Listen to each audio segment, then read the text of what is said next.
Chapter 46, The Domino Effects. Shifting into a higher gear, he continued, with a bit more cognac filling his glass. The general leaned back into the sofa at my clinic and began divulging even more classified information. As soon as the police confirmed Julius Fox's identity as the son of a high-ranking official from East Germany, they contacted the counter-espionage agency. During the interrogation of young Julius, which was conducted by 2 intelligence officers and a neuropsychologist, the general was in the next room and observed everything through a one-way mirror. His main concern was to ensure that the East German security service wouldn't attempt to insert another spy into West Berlin, a tactic they had employed frequently before. Due to Julius Fox's captivating charisma, limited education, penchant for fast cars and loose women, and his betrayal of his own father, the neuropsychologist categorized him as a genuine psychopath.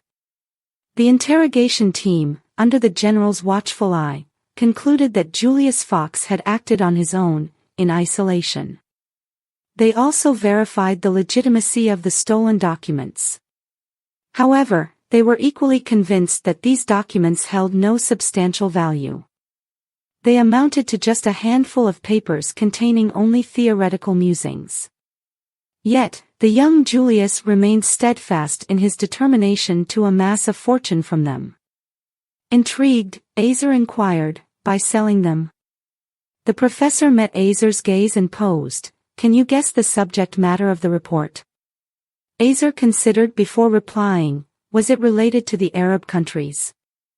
The professor replied, "No, that wasn't the initial focus."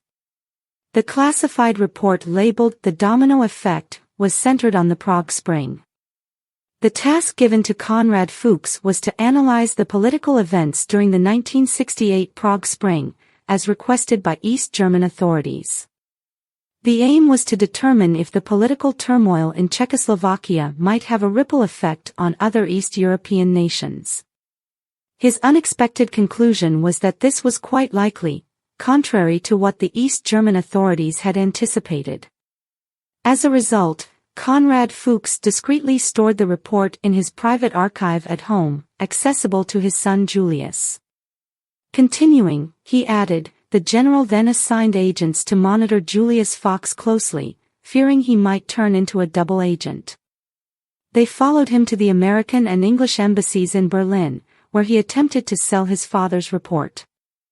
However, Western intelligence agencies had already received the report from the West German Counterespionage Office and found it insignificant. Taking a sip of his whiskey, the professor went on, Julius, the young defector, began approaching publishers in Berlin to publish the report. Their enthusiasm was limited. One publisher suggested a title change from The Domino Effect to The Arab Spring, potentially increasing its chances. They also recommended swapping the East European country names with Arab nations to grab attention. Given the ongoing global oil crisis, the publisher hoped the book could garner media interest and become a bestseller. Even altering the author's last name from Fuchs to Fox did not impact the outcome. Regrettably, only a few copies of the book were sold. Azer commented, expecting significant profits from a book on such a topic seems overly optimistic. The professor responded, in the past, under old-fashioned capitalism, commodities were valued based on utility and need. Nowadays, the use of value has lost its importance.